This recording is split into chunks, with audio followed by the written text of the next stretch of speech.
আসসালামু আলাইকুম, সবাই কেমন আছেন? জুয়ের রান্নাবান্নাতে আপনাদেরকে স্বাগত জানাচ্ছি। আজকে আমি এখানে একটি গরুর মগজ নিয়ে নিয়েছি। গরুর মগজ কীভাবে রান্না করতে হয় এবং পরিষ্কার করতে হয় সেই ভিডিওটা আপনাদের সাথে আর কি শেয়ার করবো। তো দেখতে পাচ্ছেন মগজ থেকে আমি কিছু রগ যে থাকে সেগুলোকে টেনে পরিষ্কার করে নিয়েছি।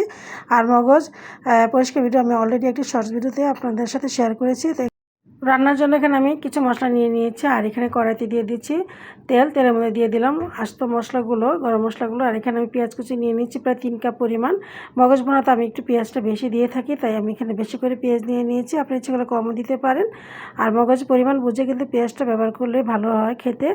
এখন পেঁয়াজটাকে আমি কিছুটা আর কি এই তেলের মধ্যে ভেজে নিব। তো মগজ পরিষ্কার পুরোপুরি ভিডিওটা আর কি আমার শর্টস ভিডিওতে দেওয়া আছে, আপনারা ইচ্ছা করলে আমার চ্যানেল গিয়ে দেখে নিতে পারেন কীভাবে মগজটা পরিষ্কার করতে হয়। আর এতে পেঁয়াজগুলো মজে গিয়েছে, এখন আমি একে একে মশলাগুলোকে এর মধ্যে দিয়ে দিব। তো প্রথমে দিয়ে দিলাম আদা রসুন বাটা দিয়ে এখন আমি পেঁয়াজের সাথে 1 থেকে 2 মিনিট নেড়েচে ভেজে নিব। নিয়ে সামান্য একটু পানি দিয়ে দিলাম, যেহেতু শুকনো মশলাগুলোকে এখানে এখন দিয়ে দিব যাতে পুড়ে না যায়। তো এখানে হলুদের গুঁড়া, মরিচের গুঁড়া, ধনিয়া গুঁড়া, জিরা গুঁড়া, গরম মশলার গুঁড়া সবই আছে।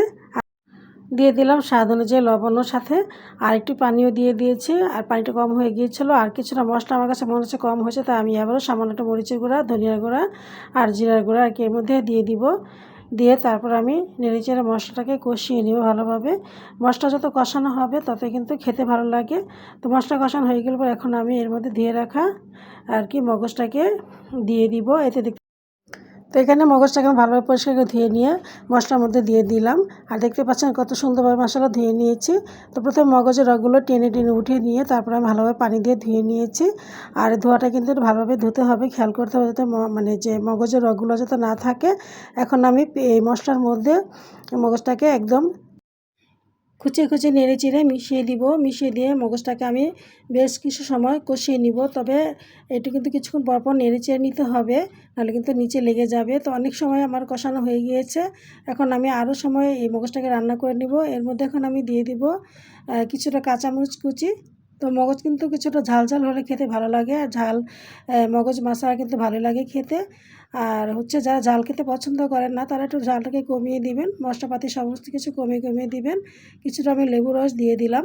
আর রান্নাটা প্রায় আমার শেষের দিকে চলে এসেছে। লেবু রসটা দিলে মগজে যে একটা আলাদা গন্ধ থাকে, অনেকের ভালো লাগে না, সেই গন্ধটা চলে যাবে। তো কিছুটা ধনিয়া পাতা কুচিও দিয়ে দিলাম। তো ধনিয়া পাতা কুচিটা আমি রান্নার শেষে একদম দিয়ে দিলাম আর কি। দিয়ে ঢাকনাটা ঢেকে আবার আমি 2 থেকে 3 মিনিট আর কি নেড়েচেড়ে রান্নাটা করে নিয়েছি। এত মাশাআল্লাহ আমার রান্নাটা করা হয়ে গিয়েছে।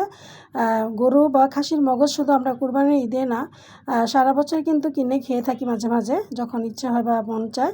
তো এভাবে কিন্তু রান্না করে খেতে ভালো লাগবে। আজকে এই পর্যন্ত, আবার আসবো নতুন রেসিপি নিয়ে। আল্লাহ হাফেজ।